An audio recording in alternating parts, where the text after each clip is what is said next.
also selected to live in the castle in the summertime. And the caretaker's apartment. She's my mentor. She's my go-to for everything Vikingholm. So she's going to shout right here. And this is Susan's first day.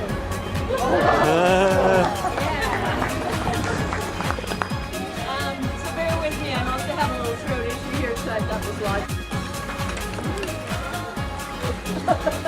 So you're always nervous. So nervous that we start getting They look at me and they go, oh, you did it so well. I've been doing it for 14 summers. I know. I'm very impressed. Yeah, there's a lot of our teammates, like sometimes they say, thank you.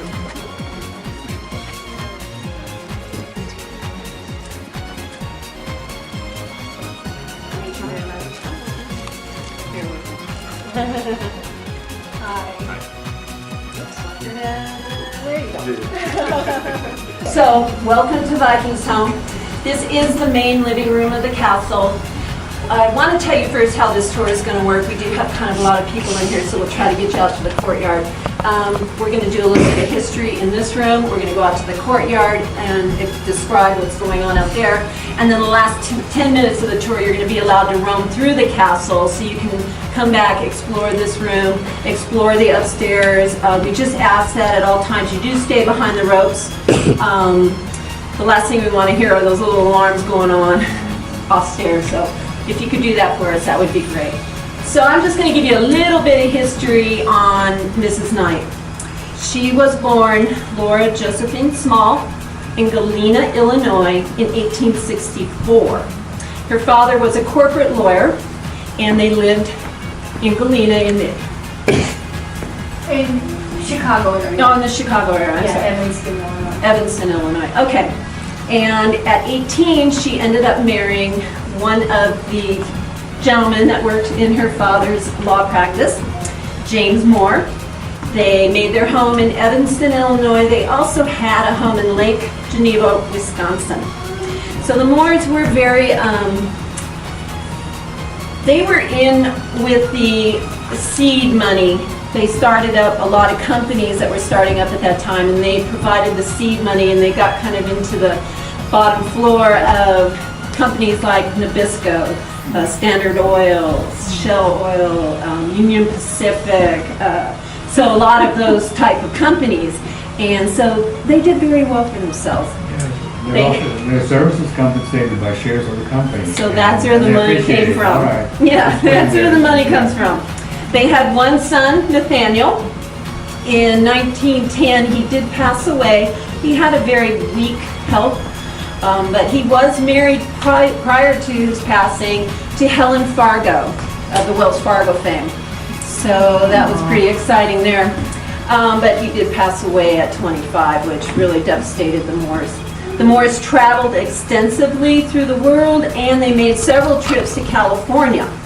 In 1916, they decided to move to California.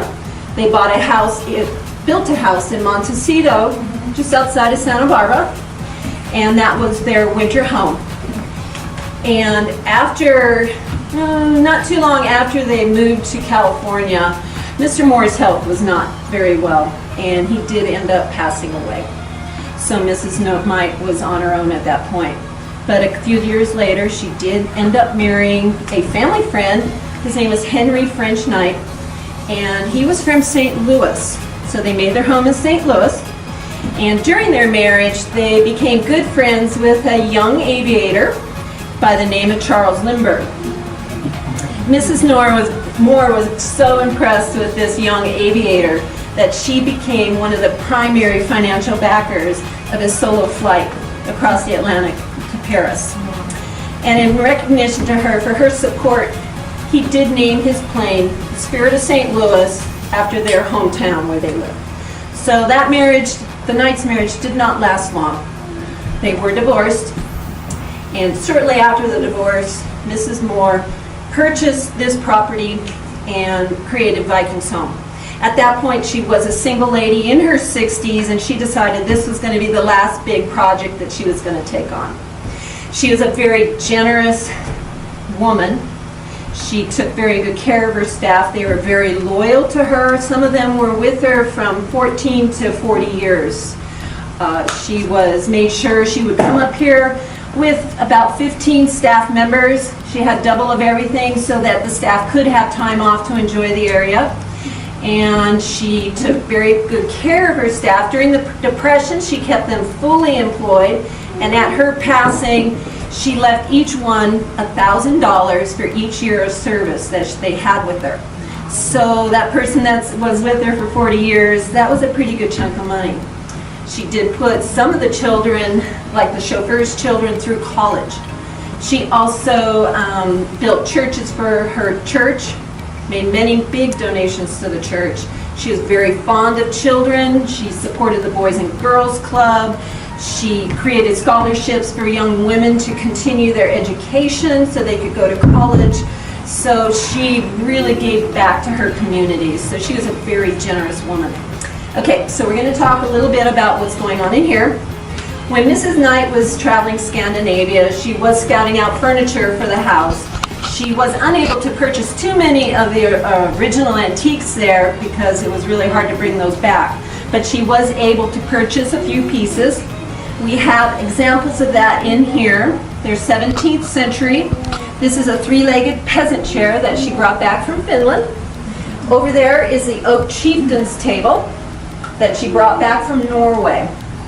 What she couldn't bring back, because they were in museums, and museums aren't really one to let you buy their pieces, she made reproductions of. So you'll see many reproductions, but when she made a reproduction, she made sure it was to the original. Every scratch, dent, the coloring, she wanted it exactly like the original.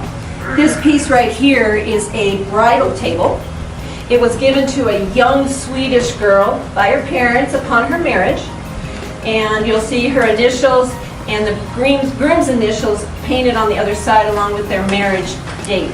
And this became a very cherished piece of furniture in the house. It was used for cooking, for childcare, for every daily activity you can think.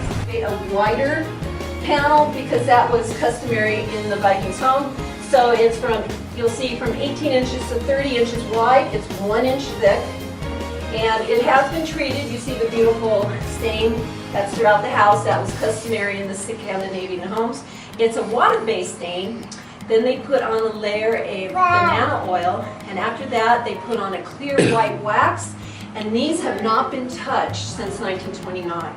So this is all original, and you'll see this throughout the house. Beams were only the chieftain allowed and his most favorite guests or warriors.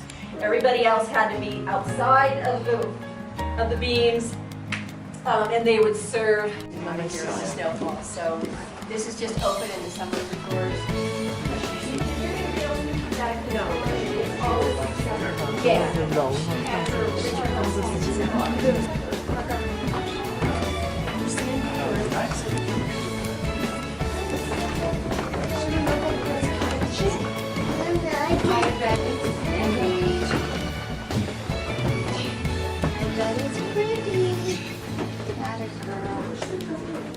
Wow, this was much, oh sorry.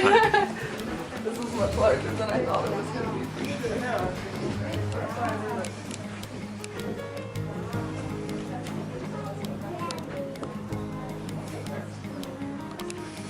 This is the bedroom, master bed. You guys are glad to be here too. We're just going to pray.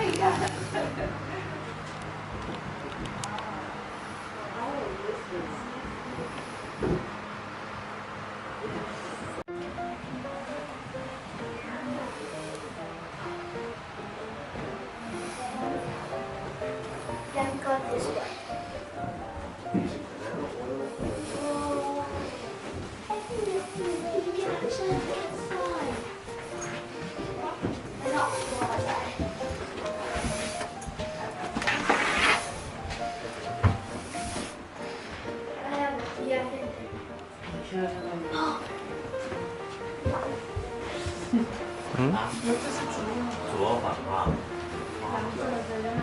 This one. 隔了是，不要聊。上面有写的话，那两个给我看。是主卧房。借过一下。主卧房嘛。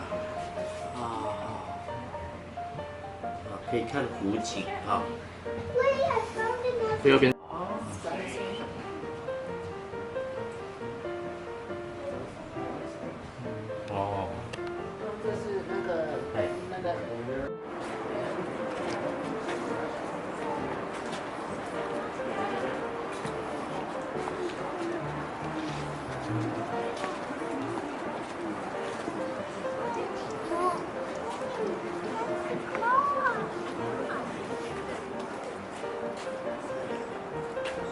This is fashioned after a castle. This is the main house. This is where Mrs. Knight would stay with her guests. The two sides that you see are fashioned after a peasant home. The back wooden structure is fashioned after a Norway church. And as you can see, it does have the dragons at the tips. And then if you see those spikes that are coming off of the roof line there, those were called spirit spears. And the Vikings were very superstitious, so they believed that evil spirits were carried through the mist and through the fog and through clouds, and they believed that those spears would trap the evil spirits from coming in through the windows. You can also see that in the crown chimneys. If you notice, each chimney is different.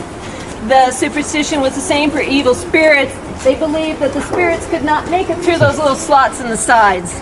So Mrs. Knight did incorporate that into her building here. If you were a guest staying here at the castle and you arrived by automobile, you would have entered on that road. If you hiked down from the parking lot on that trail, that was Mrs. Knight's original driveway to the property. She built that when she constructed Vikingholm, and it cost her $10,000. So you would drive down that road, you would pull through the breezeway, you would pull up, this is considered the front door. The staff would greet you here, they would take care of your luggage for you, take it up to your room, get you all settled in. Another staff member would then come, take your car, they would wash it, gas it, and have it all ready for you to go if ever you should need it. So she took very good care of her guests.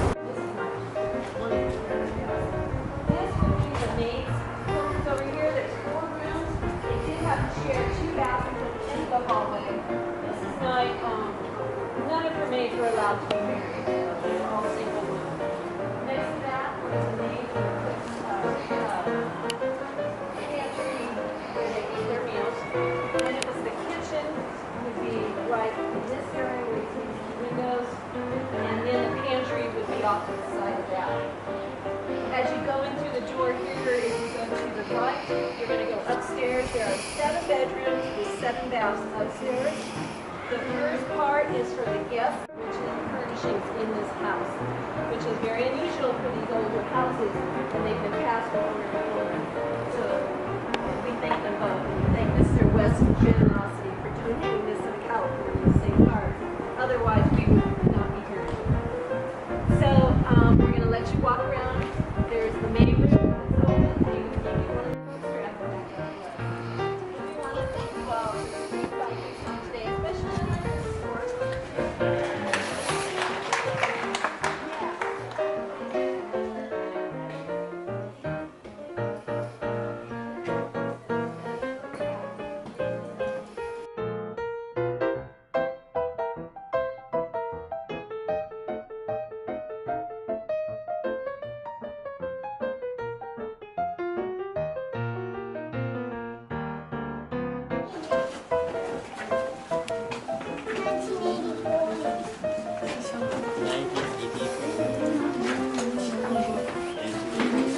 Driveway. 这也是房间吗？这里可以相通，也是睡房吧？对，也是客房。它中间是共同，就是共同洗澡的女佣的。这边。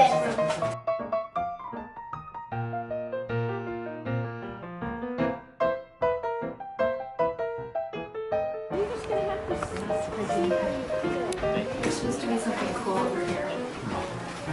Look.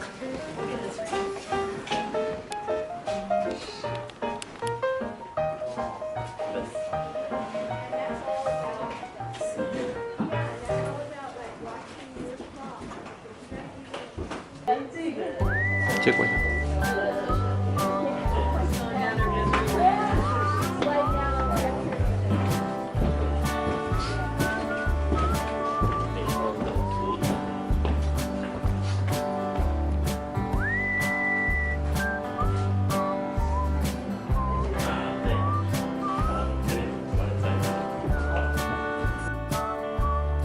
Maid's room.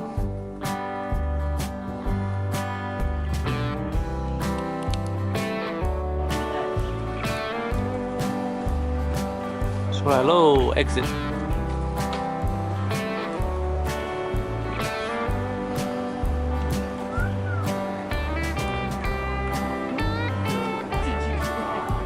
Hey, how do you like this tour? I like it. It's really fun, and it's our tour guide's first time giving a tour, and she did a job. It's very interesting. So the tour is around 35-40 minutes, and then you get to walk around the house for 10 minutes. You can go to the main house, the second deck, and the back courtyard. There's like several rooms you can check out. The maid's room, the dining room, and then the car. Yeah, it's pretty cool. Lots of really cool furniture and decorations, all handcrafted, right? So that's very special. And lots of Norwegian or Scandinavian design and folktale stories revolve all around this castle. Property. Yeah, so $10 for adult, $8 for student. Oh, it's worth it. Definitely worth it if you hike down here, check it out, right? Yeah. Yeah. And it's nice, a tour. You have to join the tour, otherwise You can come in here and see it. Yeah. Thank you for watching our video. JS Adventure is a snippet of our daily lives and travel. 谢谢收看我们的频道 ，JS Adventure 记录了我们的日常生活跟旅游记事。Please subscribe to our channel if you haven't. See you guys next time. 下集见，拜拜。